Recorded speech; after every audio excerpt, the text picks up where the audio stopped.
This is KAFTAN TV Newsroom, the headlines. The fault is not coming from my neck. The world of sports, talking about sport gist on KAFTAN TV. We made the law. Why not ensure its enforcement?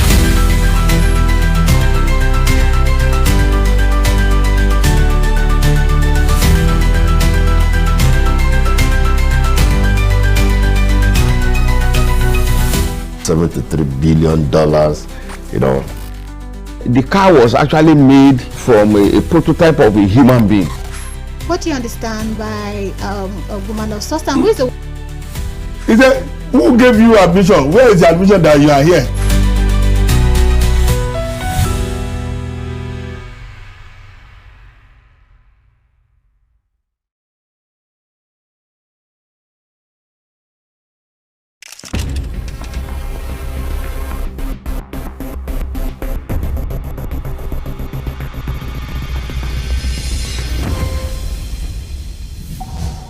In the beginning, God created a beautiful world.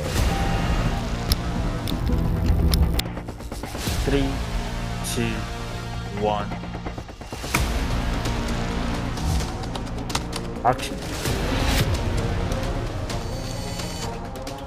And that's why, at KAFTAN Television, we imagine a beautiful world.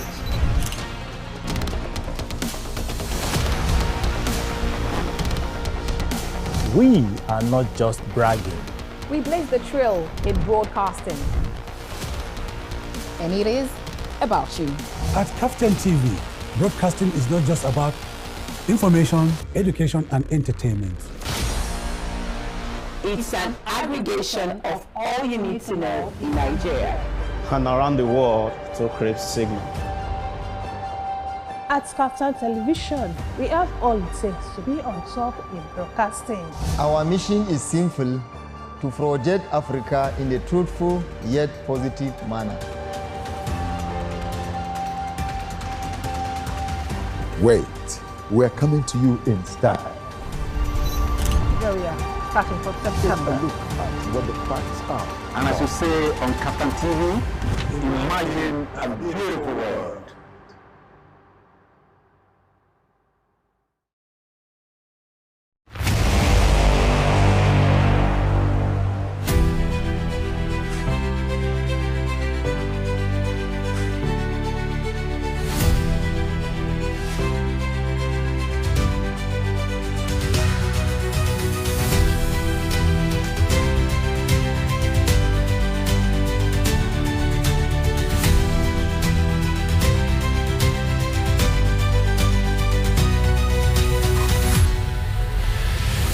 This is KAFTAN TV Newsroom, the headlines. The fault is not coming from my neck. The world of sports of the presidency. I rise to second this motion as moved by my brother Alije. And we will work with you. Breaking news on politics, the economy, business, education, entertainment. No matter the focus, our guests are on ground to do justice on topical issues. Back on the front page of The Guardian, it says Trump's warning unsettles Nigeria, raises concern over religion and sovereignty. It's a very big challenge. It's a very big challenge to us in Nigeria. On The Press, every headline is dissected and every fact scrutinized. Start your day right. Join us on The Press this morning.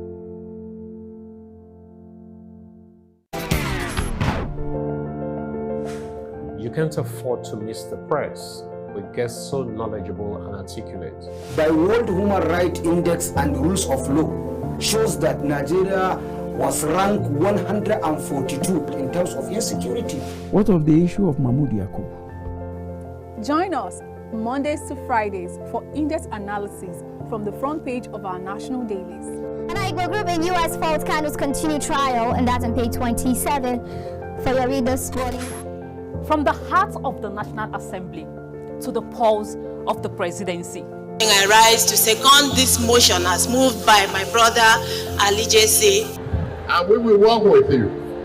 Breaking news on politics, the economy, business, education, entertainment. No matter the focus, our guests are on ground to do justice on topical issues.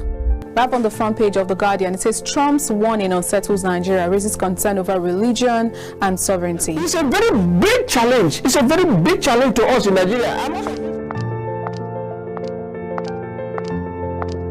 On The Press, every headline is dissected and every fact scrutinized.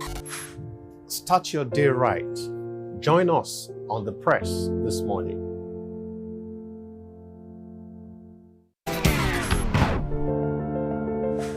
You can't afford to miss.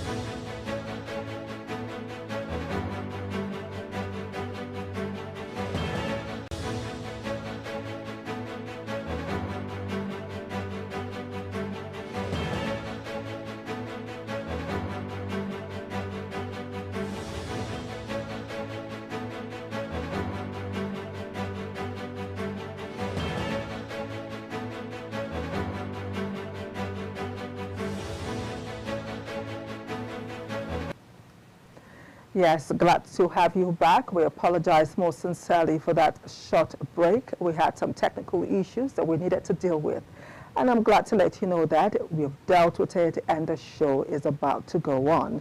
I have my guests already seated, but first let's just glance through the front pages of our papers before I do the introduction. And this morning, let's begin with the Punch newspaper. Let's begin with the Punch this morning. And of course, the Punch newspaper says, Amnesty Deal, outrage mounts as Katsina moves to release 70 bandits. Outrage mounts as Katsina moves to release 70 bandits, with Rider Tinubu told to stop release of bandits on trial. ACF, Afenifere, others slam Katsina government over Amnesty Deal. Also on the front page of the Punch this morning, federal government votes 10 million naira for Abuja runway after scrapping 532 billion naira deal. Besides that story, Kano government meets Tinubu amid defection talks. Military discovers Boko Haram underground storage fuel dump. Military discovers Boko Haram underground storage fuel dump. Still on the Punch, banks record rising loan default amid strong demand, CBN. DSS arrests Malami after release from Kuje prison. Ekitapol, PDP, SDP reject exclusion from INEC final list. All right, before we leave the Punch, the job scam syndicate luring Nigerians into Ukraine-Russia war. All right, let's go to the Nigerian Tribune. The Nigerian Tribune is our next front page this morning. It says DSS arrests Malami after release from Kuje prison. Above the mast, IMF raises Nigeria's 2026 growth forecast to 4.4%. Amid defection moves, Kano governor visits Tinubu in Aso Villa. Federal government denies citing gold refinery in Lagos. Alleged cyberbullying, police file 6-count charge against Tung Onajobi, remands doctor for issuing alleged fake report for her. And on health, brain diseases on the rise, but prevention cure missing in Nigeria, neurologist. Next paper is The Guardian. Let's take a look at The Guardian. The Guardian this morning, 1 year after 50% telco tariff hike leaves operators happier, consumers frustrated. Kano killings, Tinubu orders probe as state takes over prosecution. Court strikes out Meta X as federal government rearranges Shawara on amended cyberbullying charges. APC closes in on Kano as state chairman hopeful of Yusuf's defection. Sanwo-Olu signs 2026 4.4 trillion naira budget into law. Federal government contractors on warpath over 4 trillion naira debt. FCTA kicks as workers begin indefinite strike. All right, let's move on now to the Daily Sun. The Daily Sun is the next paper. It says pandemonium, gunshot as contractors lock out minister. Resume protest over 4 trillion naira unpaid debt. FCTA workers strike, lock gates over pensions, exam failures, intimidation, others. There's a rider, Wike counters, insists 10 of 14 demands met, says action unnecessary, ill motivated. All right, that is Wike speaking. Army denies mutiny. Army denies mutiny threat report over salaries allowances. Nigeria records 150,000 sickle cell birth yearly. Oyo Foundation warn. Man cries out over murder of twin sons, nephew, burning of house over control of oil well. All right, we move on. The next paper is the Daily Monitor. The Daily Monitor this morning, IMF upgrades Nigeria's 2026 growth rate forecast to 4.4%. Above the mass, Nigeria non-oil export hit $6.1 billion in 2025. All right, we move on to the Matrix. The Matrix newspaper this morning. The Matrix newspaper is up next.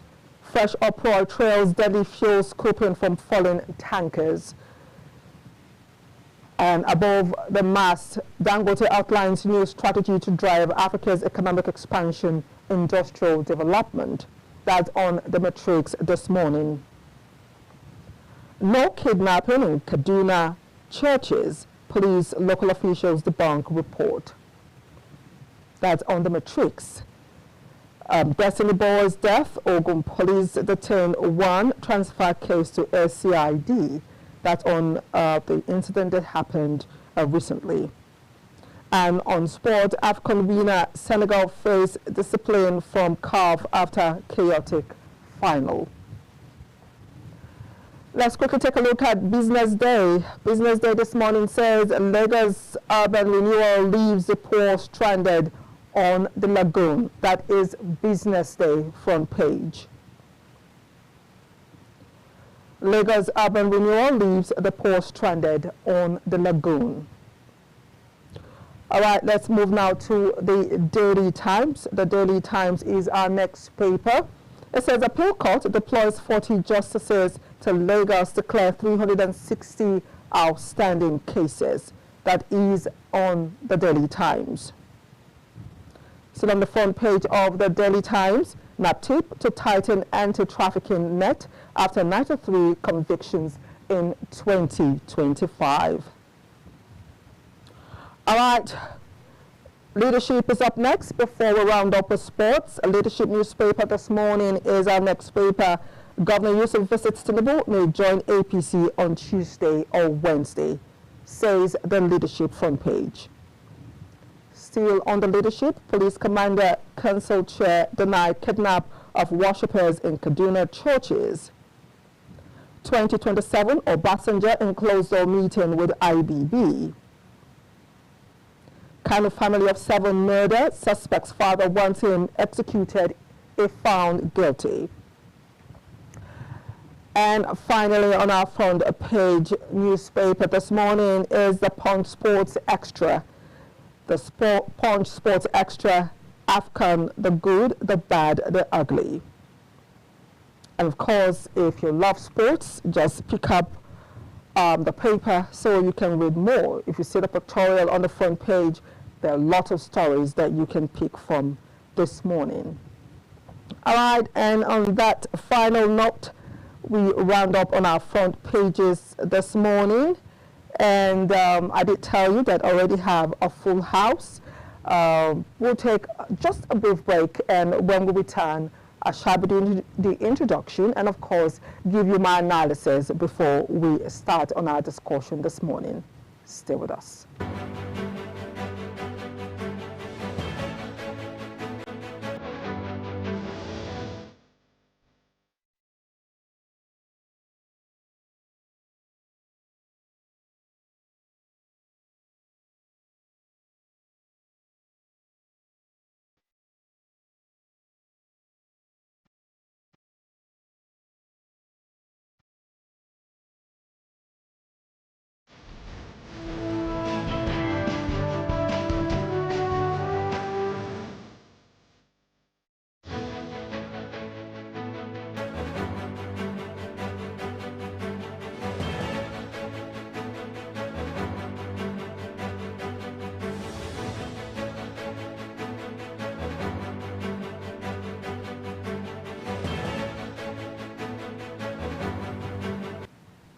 Yes, we're about to begin our discussion in the studio. If you just joined us, you've missed the weather report and, of course, the front pages of our papers.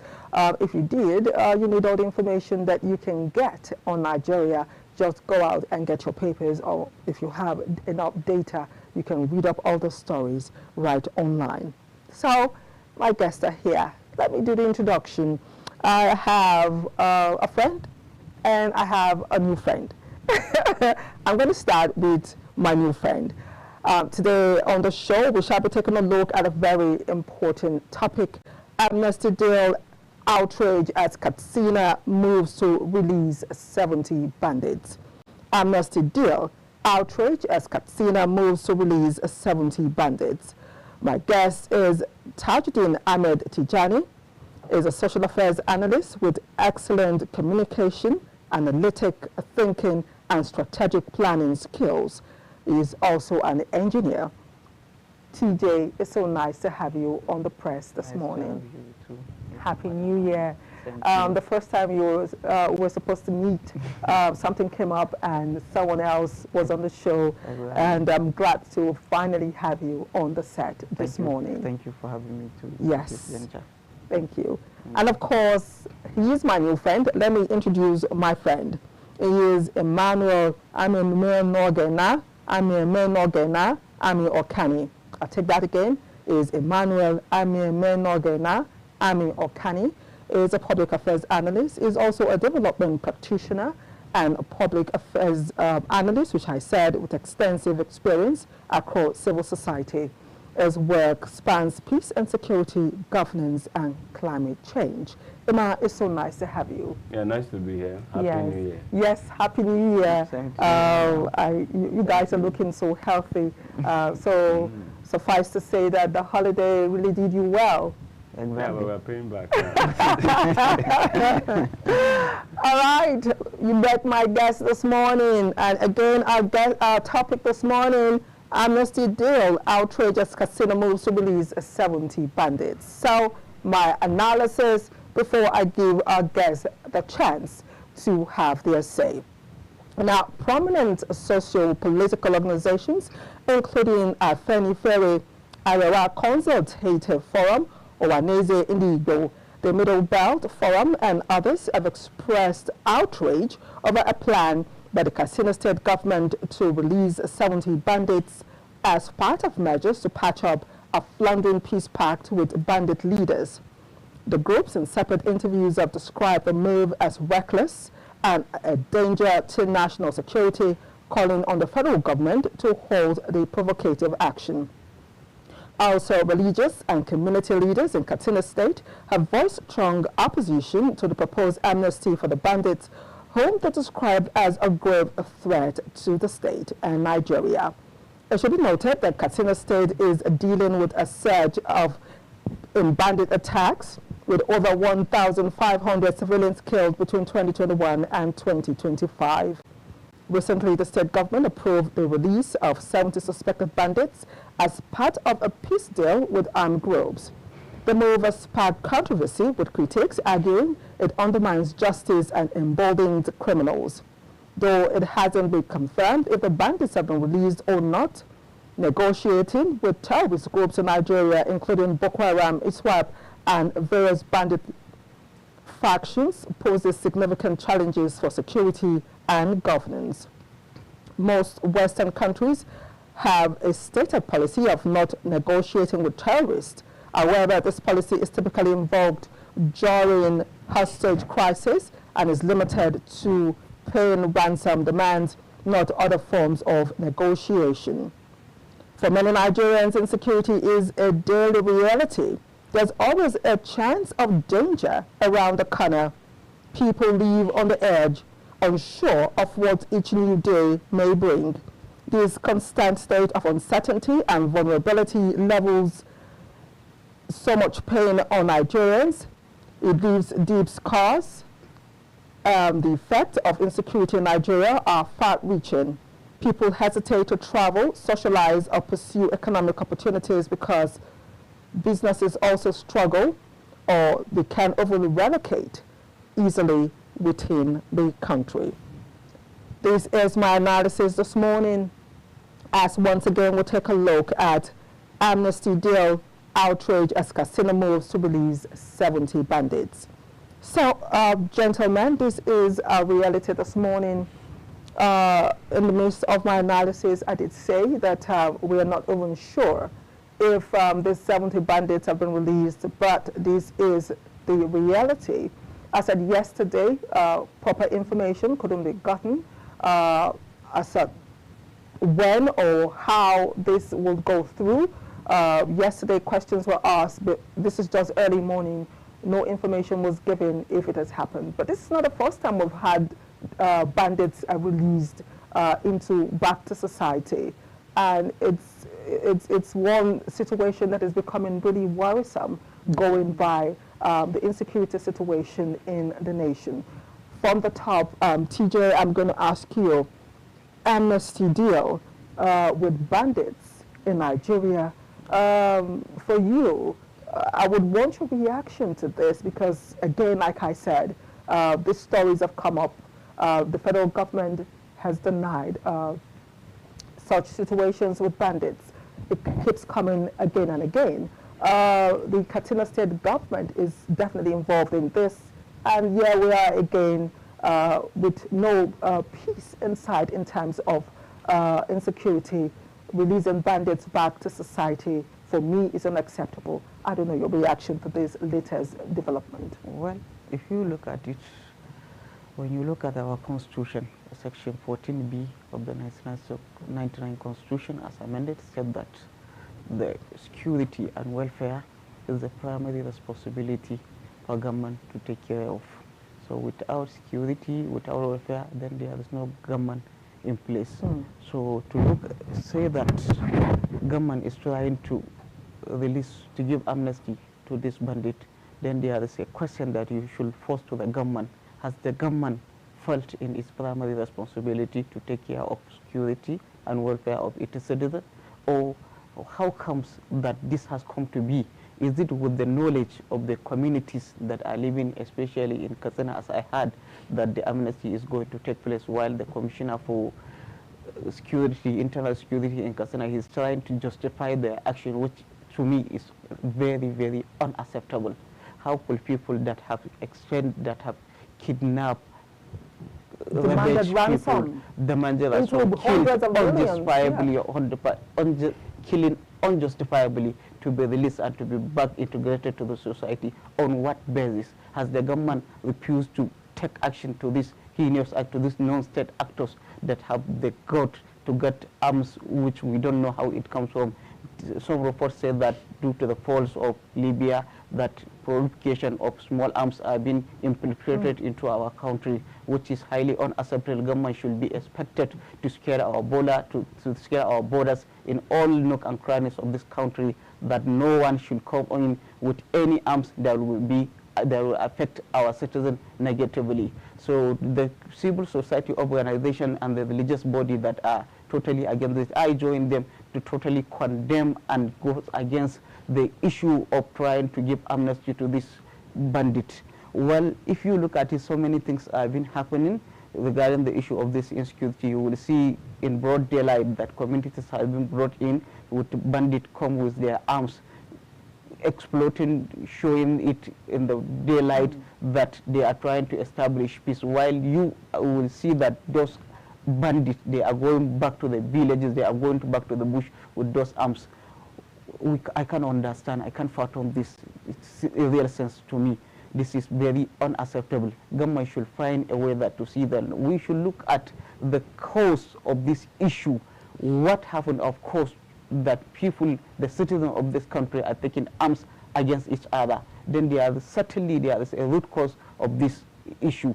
And some people say that it has started with the people in the village that they were denied access to their farms. They were not being, a lot of issues are coming up. Then there is misunderstanding between them and the settlers in those communities. Well, we should see government should try to educate the rural dwellers so that at least when you go to school, when you are enlightened, when you have knowledge, you will not take up against your citizen. And whoever is found wanting should be dealt with according to the Constitution of the Federal Republic of Nigeria. Had it been that certain measures are taken for whoever take arms against the citizen or against the state is dealt with, I think people should be worried and should not do it again. So because of people there are so many reports that people are being released, they were not being punished. That's why they have got the power, they will have the will to go back to continue terrorize the citizens. Exactly. That is the issue,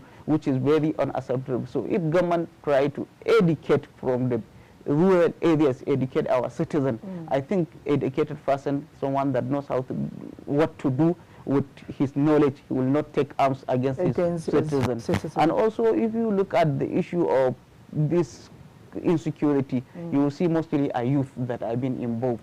So had it been, government is very serious in trying to give enabling environment to our youth, so for them to be generally employed. They will not take this issue of insecurity everywhere in the country. If you look at Northeast Boko Haram, if you look at Northwest Binitie, if you look at the South, the issue of oil bunkery, and so on and so forth. So government should try as well as well to work up to its primary responsibility of safeguarding the lives and properties of our Nigerians. Thank you so much, TJ.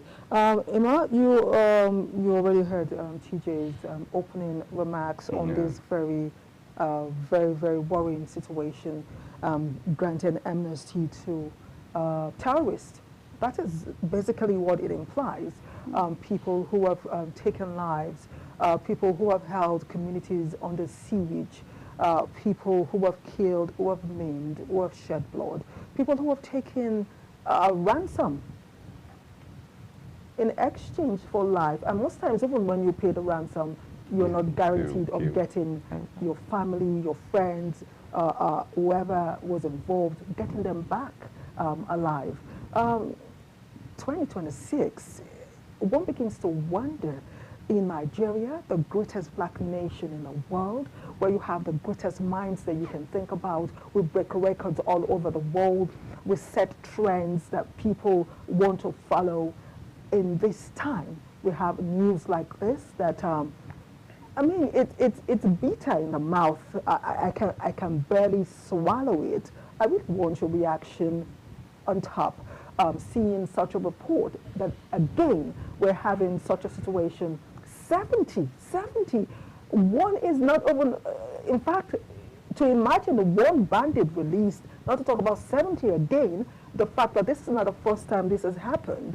I mean, I really want, as a Nigerian, your reaction to this.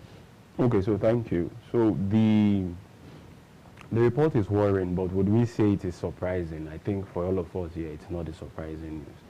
And when you were reading your analysis, towards the end of your analysis, I felt like I was listening to Thomas Hobbes. He wrote this book called The Leviathan. And the idea of that whole political philosophy literature is that the people, we give our thoughts to the government in exchange for protection, right? So the idea is that the state is supposed to have monopoly of violence, that only the state should control monopoly of violence, that when violence is democratized, like you have it in banditry now, that means they are now competing forces. That means the state for which the people have surrendered their will, collective will for protection, has failed. And I think that's why when you see the whole groups calling for that, is that we cannot phantom that the core of what makes a state is being threatened. And that's why we have all these things. And when you hear government officials like the internal security in the state say, it's like during wartime where we exchange prisoners. And I read the Punch News, thereby justifying how many persons have been released, over 1,000 etc. So for me, it raises a whole lot of questions, legitimacy of state, deterrence, etc. But the whole concept goes back to all this feedback are coming based on the concept of state is being threatened. And for people in these communities, they don't really care, right? What they just want is, what can the government do for a way to just get this problem solved? On the part of the government, what quick fixes can I deploy, right, for me to solve this problem? But the data is clear that using this kind of method has not worked, especially with bandits. Banditry are a group of guys, they are all in clusters, right? I think a report came then in Zamfara, for example, because Zamfara is like the epicenter. And you observe that every state that borders Zamfara is not safe. What would we see is that there are like 100 groups in one state, right? So when you go across even these groups, the question is that even when the government, in quote, engages in any forms of alleged negotiation, who are you even negotiating with? Because the groups are so numerous, right? And so it's very difficult for you to even come with a conclusion and have headway. Again, most times, I was reading a research work at some point that the persons we call repentant bandits at some point, there's this guy that did a study, titled it I'm a Bandit. It was a seminar paper of 10 years data collection on banditry. In that paper, you observe that persons who were former repentant bandits, they now go into arms trading. So when they say they are stopped being bandits, they may not go on the road and hold weapons but they're anymore. still involved. They now go into arms trading. Because most of the guys that you call bandits do not have access to these weapons. So it's like you go and rent. Yes. So they go and rent weapons. From this repentant and most times the repentant persons bandits that engage in such forms of business are persons who were formerly in this field, realize that no, this is not where the money is. Because it's an economy of its own. The money is in what? Being a repentant and selling weapons to these guys. And there's a whole lot of controls. And again, the whole issue is for the root causes. If we don't address the root causes, and I visit these communities, right? I go to Katsina, Sokoto, Zamfara, and I see that it's an array of issues, right? You know, there's loss of confidence in states, there are socioeconomic issues, there are sectarian conflict. There's a whole lot of ethnic issues here we're not seeing, right? Most times we feel like the North is a homogeneous body, they don't have varying ethnic groups. But when you get down there, right, it's a different you realize that there are a whole lot of ethnic groups, there are a whole lot of, yes, having issues. The same space. And these are the issues. But the problem now is that, the summary of this is that the state has lost monopoly of violence. And the state is the body in which the people exchange their collective will for protection. Now, if violence has been democratized, that non-state actors can have access to it, it weakens the authority of the state. And that's why the state constantly dancing to the tune of Amnesty Deal. It shows that it's weakness. And that's why we say that they're nothing like ungoverned spaces. They are only spaces that are not governed by the formal system of government. These spaces, like he was explaining, like I was doing an FGD in some part of Katsina, and they're telling me how they have to literally harvest crops that were not matured just to pay ransom, right? You have people even scared of giving birth. You have increases of people trying to use birth. Why people are scared to even bring children into this world? In this community? Yes. Like some years ago, I was in some areas like that doing those data collection. So it's scary for people, and that's why for them, what can be done for our people to come back? They don't care about the English we are speaking here. They just want their people to come back. And the government too, on the other end, will look at, okay, what are the quick wins I can do? So when you look at all these things, but our own stand here is that on the long run, what is more sustainable? From all the amnesty deals we have done, what does the trend show? Do we see a downward, or do we see a upward? And the latter is the evidence that suggests. All right, we'll start at the show. My two guests that will open with their first analysis just on top of the topic Amnesty Deal, outrage as Katsina moves to release 70 bandits. We're not sure between yesterday and today if the Katsina State have gone ahead to release the bandits. We don't have the details. And as usual, the bandits released initially, the ones that they've released, the ones we're aware of, we don't even have their names. We don't have their faces. So when we see them in society, we can raise alarm. If they go or step out of line, no pictures, no names, we do not have this analysis or the compilation of names and activities placed on the front pages of our papers, so Nigerians are aware, citizens of this, of the country are aware and carried along.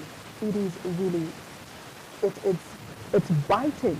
It bites the mind, it bites the heart, and sometimes it is difficult to sleep at night knowing full well that these are the situations that we grapple with and are forced to accept as citizens of the nation. We'll take a short break. When we return, the phone lines will be open. Please call in and have your say. We'll be right back.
Yes, thanks for being there. As we continue on our discussion this morning, of course, the phone lines are open. Please, you can now display the line on the screen so, viewers can call in and be part of our conversation this morning as we take a look at Amnesty Deal, Outrage as Katsina moves to release 70 bandits.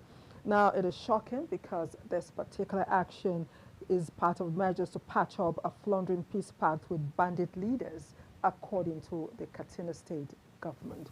My guests are still here, and I'm asking TJ, the fact that this particular release, according to the Katsina state government, is to actually, let me say, patch up floundering peace pact with bandit leaders. It means that the message I get from this is that the Katsina state government has a party with bandits. That's what it appears.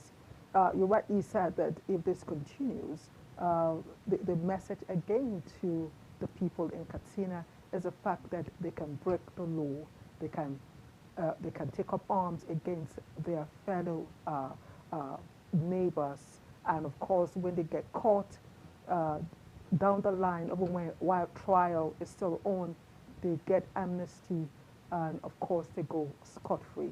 We want to take a look at the implication of this, not just to security in Katsina, by and large, the entire nation, as it were, as we grapple with insecurity problems in the nation.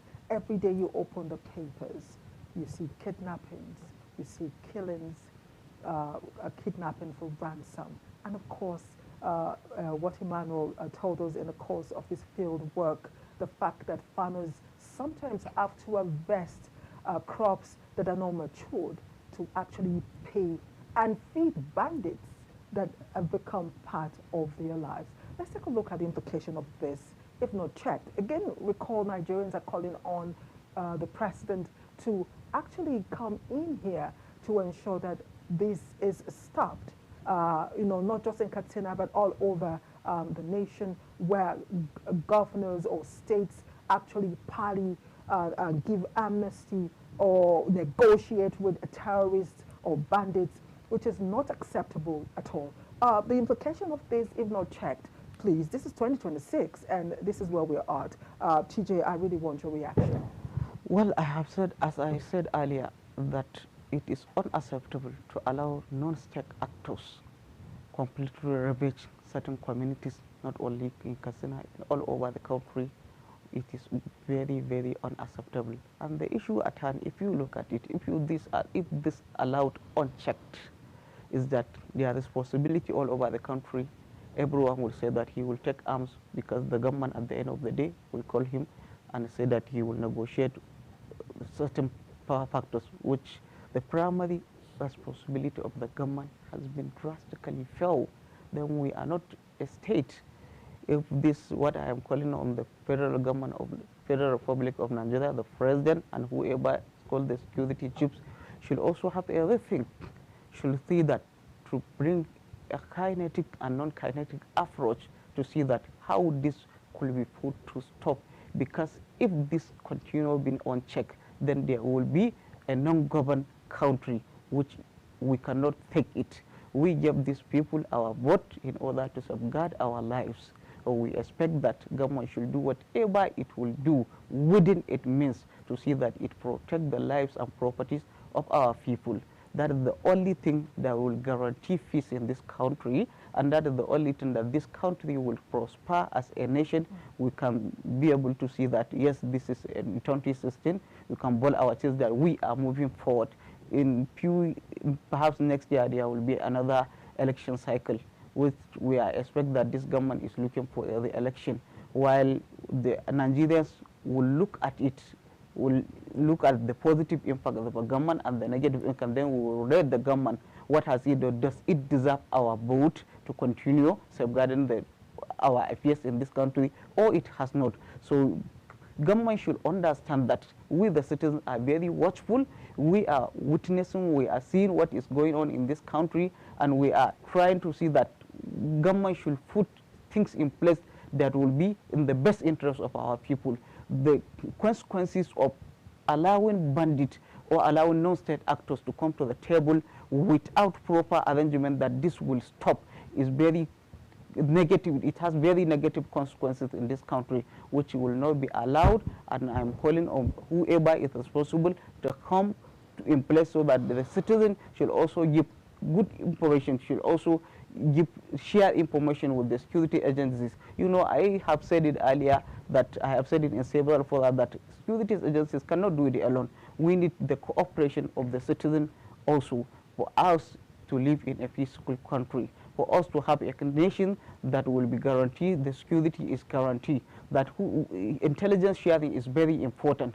People should also report any suspicious movement within their domain to the security agencies. Even if it is your child that is misbehaving, there are measures to go, and collaboration is very important for us to have a good nation, for us to have a security that will guarantee peace in this country. Thank you so much. Emmanuel, so there you have it. Both of you have said a lot about, you know, the topic this morning, but again, it is important for us to take a look at the long-term effect, the long-term consequences of, you know, amnesty with bandits in a nation like Nigeria, a nation grappling with the biggest insecurity situation one can imagine. You know, for me, you know, stories of negotiations with bandits. I mean, like TJ said, that it is alarming that when you take statistics of these groups, as it were, we're talking about Nigerian youth. They are made up of young Nigerian youth. There was a situation in school, in a primary school, where children were asked about what they want to become in future. I don't know if you follow the story. And a little boy said, I want to be a kidnapper. A child says he wants to be a kidnapper, a Nigerian child who can barely speak says he wants to be a kidnapper. And when they asked, he said because he wants to be rich. That's a reality. It's not funny. It's heartbreaking. It's for us to see, wake up to see a government in Nigeria, a state government, partying with bandits and terrorists, giving amnesty and negotiating is totally unacceptable. We need to talk about the implication, the message we send to the Nigerian youth who doesn't have a job, the Nigerian youth grappling with school fees, doesn't have accommodation, who is the first child, breadwinner of the family of 7, 8, and cannot even take care of himself. It is important for us to take a look at the implication of this on the bigger picture, and that is where I'm asking, and I really want your feel on this, as would let government, let the presidency, let Nigerians, let the youth who are watching, who may be having ideas, feeling that they can do and undo and get amnesty in such states. Please, let's take a look at the implication, and I want your say on this. Okay, so I think we have highlighted them a lot, and the first thing is that we are incentivizing violence. Like you said now, once I can take up arms, XYZ things will happen. The worst case scenario is amnesty. So the deterrence index of, you know, engaging in behaviors like this, there is no sound punishment, right? 2 is that we understand that in these communities, right, they have massive humanitarian crisis, right? If you go to some of these communities, you will literally weep, right? You come back from some of these communities, and like for like some days, you're really not getting yourself, you're asking yourself, are these guys also citizens of Nigeria? They are living in constant fear, right? I interviewed some persons once, and in the night they have to go sleep in the bush and not sleep in their houses because of they are living in constant fear. So when you have this, you're having increasing distrust. And right, and he said something about citizens working with security agencies for intelligence, right? But what they call principal agent theory. Now, the agencies of government, right, by extension are not trusted because the people do not trust the government. And with cases like this, it amplifies beyond even Katsina. it would expand the whole of Nigeria, right? The average Nigerian sees this. The already doubt the young person have already, it's further what increased. So we're having increasing distrust for government and government institutions. So it makes it difficult for persons to work with security agencies in terms of, let me use the word information sharing, since they are civilians, and not work with this thing. So we're having increasing distrust, we're having humanitarian crisis. We are, I don't know, we are planting seeds of further chaos, if I have to put it in more simpler terms, because in these areas, you know, if you read about hierarchy of needs, people are not thinking about personal improvement at this point in those communities. Survival. They are just thinking about survival. So that means children are not going to school, a lot of things are not happening. So on the long term, we are just planting the seed of chaos. That is the long-term implication of this. It means people will not be engaged in discussion around state. We'll be having citizens that are not motivated. So it says that, and I always say these things, right? It's not a difficult job to solve, right?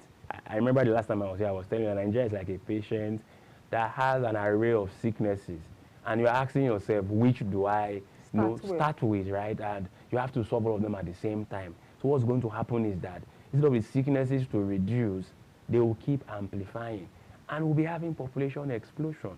Persons will have to migrate from these places where they are chaotic, and they'll move to a place where they think they can find peace.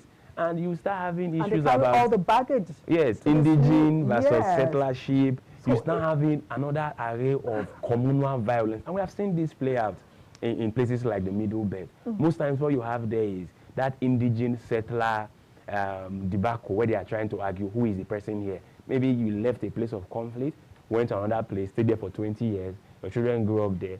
So, in summary, I'm saying the implication of we're planting the seed of chaos. And so it has to be mitigated. Why I say we have to look for a way to reduce it. And I think TJ already highlighted it has to be a multi-stakeholder approach. Interesting. The calls are not coming in. We really do want you to call, especially those of you watching from Katsina State. We usually get calls from all over the country, but these days there's been a drought in calls. Drought, I'm telling you, drought in calls. There's weather problem happening in terms of the calls. Please call in and be part of this conversation. Now, as we move on, before the show started, someone told me, look, take a look at the political aspect of this. Take a look at the political aspect of this. You cannot shy away from the political aspect of this. And I'm asking, do you think there is a political undertone to this sudden need for Katsina State government to release bandits, 70 at this time, with what we're facing in the nation? Do you perceive, do you smell, do you see any political undertone in this, as it were? Because in the nation there is, we live in a political state, a political situation where everything and anything and all things most time always have that coloration. I want your reaction to this, TJ. Do you think it has to do with well, politics, whether you like it or not, the perception of average Nigerians, the perception of most of Nigerians will say that yes, there is political undertone to this. Perhaps we are in the next few years to election cycle, while some people will few months, while some people will perceive that the governor is looking for his issue of the election. While let me be positive side of the governor, let me give him the benefit of doubt and a knowledgeable somebody that he knows what he is doing and he knows what is good for his state. I believe that if he has trying to take a measure regarding the issue of this amnesty issue, well, while there is outrage, most of the community said that we don't want it. While I heard that my brother has said that the community are trying to see that what they need is only peace. Whatever it takes, whatever they will bargain for to get peace, they will do it. So government should look at it. We are the political undertone is that are there pressure from undertone that we don't know that is driving the government of Katsina State to give amnesty to these non-state actors? Yeah. Is there any political undertone? Who are behind it? You understand? They should look at it and come up with. The Nigerian populace need explanation. They should come out and tell the reason why they want to do this, while it is in the negative perception of all Nigerians. Nigerians are totally against amnesty to non-state actors to continue. And had it been, there was amnesty with the previous government. If you look at it, you will see Governor Masari, you will see him with some of the bandits taking pictures that there is amnesty. But has that stopped the bandit from continuing in heinous crime against humanity? Had it been, then they have stopped in anything, peace has returned, then we can say it is a welcome development. While we have seen things are going escalating, the security situation is continuing deteriorating day and day. Of course, then we should look at the previous thing that we did is very questionable and it is not substantial. We should look at other way around to see that how can we bring peace, how can we work to see that we are living in peace in our community. Whatever political undertone this issue has, government should have a rethink. Government should look at it, what is the possible solution that it will do. Let the state government try to be in the same page with the federal government and try to be in the same page with the communities that are involved to see that we have this tension is not escalating, this tension has reduced, and this bandit should be totally subdued so that we will have peace in these communities, we will have peace in our country for us to continue our day-to-day activities. Emmanuel, is there still any political undertone in this? No, I'm not a politician, but I would know politicians want approvals, right? Approval rating is very good, and he did highlight that. I mean, Masari was there, same thing. So it's almost, if we're narrowing in on Katsina, it's almost like a precedent, and they are being followed. And when you read that piece by The Punch, when you listen to how the Commissioner for Internal Security speaks, he speaks as almost as if this has become an SOP of the state when it comes to dealing with this armed opposition group. He likened it to prisoners of war. And in his own ideology, you could see how he was explaining the benefit of actually engaging in this. In that piece, he highlighted 1,000 persons have been released, that were abducted by the bandits. So from a point of the state, right, it is seen as a, I don't know how to put it, it is seen as a quick fix. And again, quick fixes are good for politicians because, again, it gives you higher approval rating and elections are coming. But again, I think beyond elections, we have seen these things happen over and over again. And some of these governments, even in Katsina too, have increasingly asked that, even in Zamfara, give me state police, right? So at the end of the day, we'll come back to one of those quick fixes. Give me state police. I want to have control over the security architecture of my state. Again, some persons are also scared of what happens when the governors get such powers. Again, that story for another day. Also, in these communities, over time, it has now become, like I said, more per se, this is what the government now does. And increasingly, that happens. So, but above all, yeah, Wimra of Subsidy has given governors more money. How well are governments in this state allocating such funds to addressing the root causes?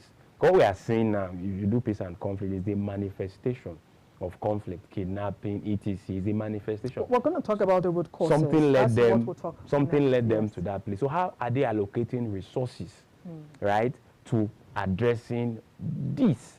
And so that's what I would say. I'm not even thinking that it's new. Like I said, we're not shocked that it's happening now. It happens. We saw a governor and a bandit leader standing. But the issue with bandits is, like I said, there are multiple groups, right? BBC did a documentary in Zamfara. I like that there are multiple groups.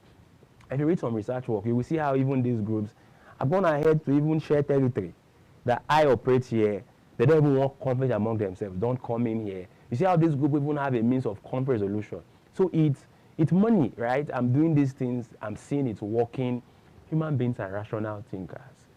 So are the bandits. And so when government has failed in some areas, they can step in, they can manipulate the systems.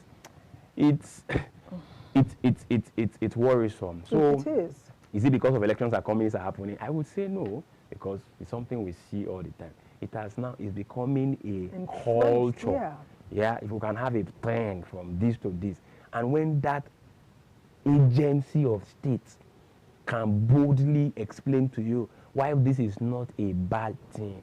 Like I read that part and I was shocked. Like he said, increases, that means he's even agreeing that they are in war times. And so when you are in war, it's like what you think is the order has to be paused. Let's just get the problem solved. Emma, you're getting my temperature high. I'm beginning to sweat a little bit with your last statement.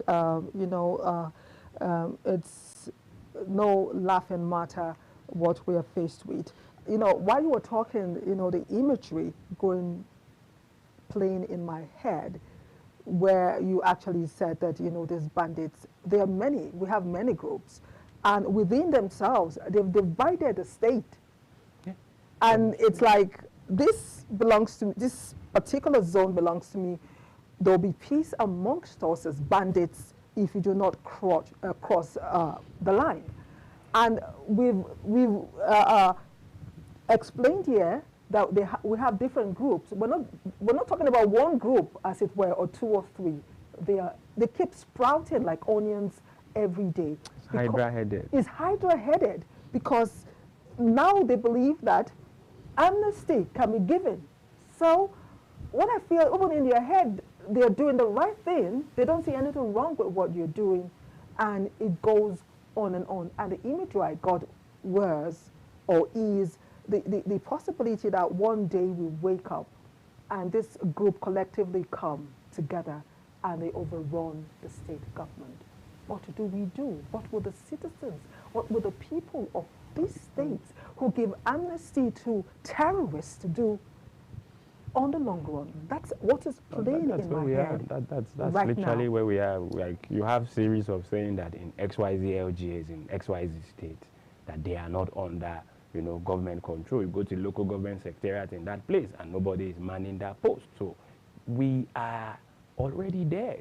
It's not as if, it's the truth. We're already there. We have spaces whereby these non-state actors are the government. They collect taxes from the people. They tell the people how to do. The people trust them for some level of protection. But if you read something on literature, it will tell you that you have smaller groups and you have bigger groups. And so who are you engaged? If you engage with the bigger boys, that means the bigger boys can give you more protection from the smaller guys. If you go online and you read, like, most times these are not hidden things. There are a whole lot of literature that have been done about bandit situations, and when you read about it, you would weep if you can. Now, because of time, let's begin to narrow down. I will not leave here without asking you, my guest, the way forward. We need to send a message. We've said a lot here. We all collectively against what is going on, TJ. What do we do? In the sense that our governors, they should try and see that they educate our people.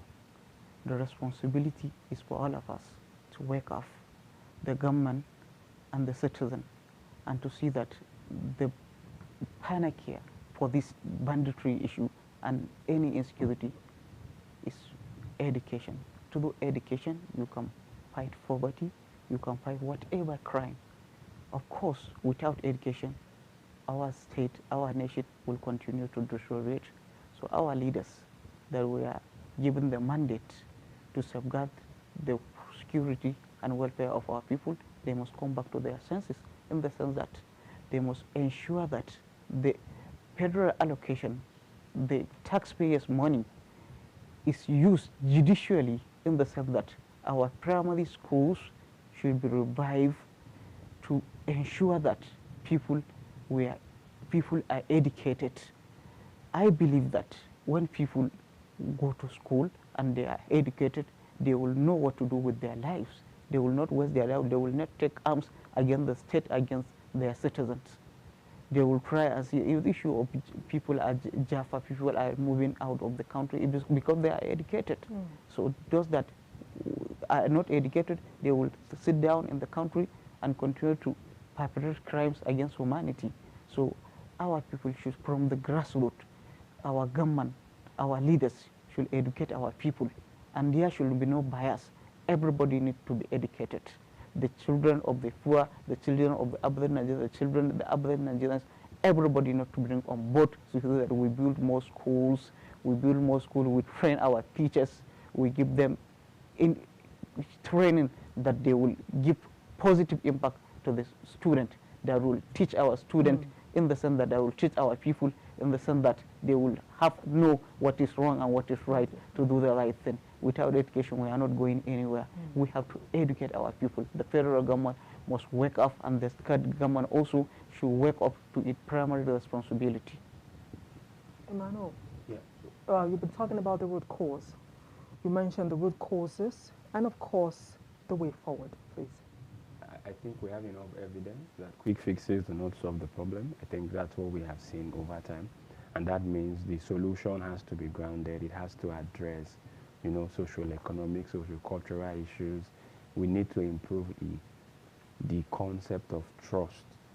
If you see, most of the time, persons that join banditry once started as aggrieved persons, right? Like they are aggrieved by, you know, because of their ethnic affiliations, they're being attacked for doing X, Y, Z, and they just say, okay, if I'm doing that, let me just go and join. I've seen cases where people give their daughters to bandits to marry so that they can be safe.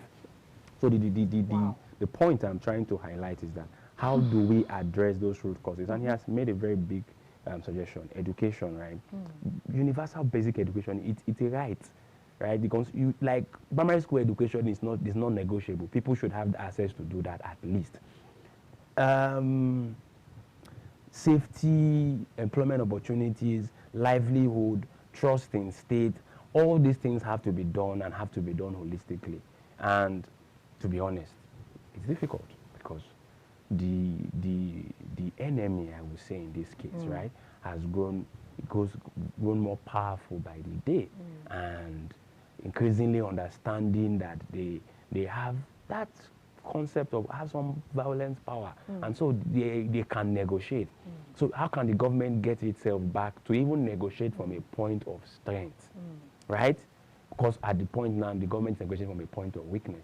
Again, I will still think, I'm still pro-state police to some extent on issues like this, right? Because again, some persons will argue that most of these states have also created somehow security outfits, right? I think I saw some in Katsina.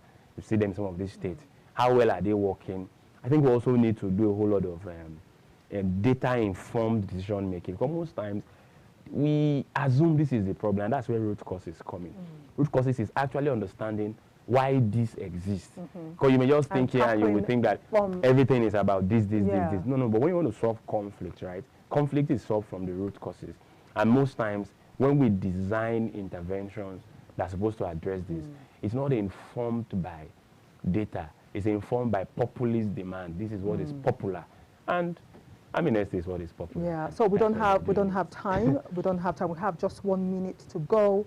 There's something we do. I'm giving you 30 seconds each. Just 1 minute to go in your dialect in Hausa, please. Just send a message to your people concerning this topic. 30 seconds, not more. In what do you say? Which language? In your language. In my language. Yes, please. Okay. Na kira ga al'ummar mu ta Najeriya a kowane waje suke su zauna lafiya kuma su nemi ilimi. Ilimi shine wanda kashin bayan al'umma, wanda zai zamanto zai taimaka wa mutum ya san tunaninsa ya zama mai kyau, ba don kuma banin ya yaki ta'addanci. Ta'addanci ba shine abin yi ba. Mu sani cewa idan akwai rayuwa to akwai mutuwa. Dukkan mu za mu amsa abin da muka aikata a wannan duniya. Ba iya kaɗai ba ne ba, kowa ya yi abin da ya dace ba don kuma saboda goben mu ta kyau. Thank you. Emmanuel, 20 seconds. My dialect. Just try. Okay, so I am in Nigeria. One more. Temoni Maguele. I'm more ETPC also. Mag be my ye more peace. Thank you. Yeah, thank you so much. I appreciate my guest. The show is over. You can catch up on YouTube if you missed today's edition where we talked on Amnesty Deal, Outrage as Katsina moves to release 70 bandits. My guest, Emmanuel Ami-Okhani, who is a public affairs analyst. I appreciate you, Emmanuel. And of course, Tajuddeen Ahmad Tijjani, who is an engineer and also a social affairs analyst. I appreciate you, TJ, for being on the show. Thanks for watching. My name is Anire. Binitie. Enjoy the rest of your day.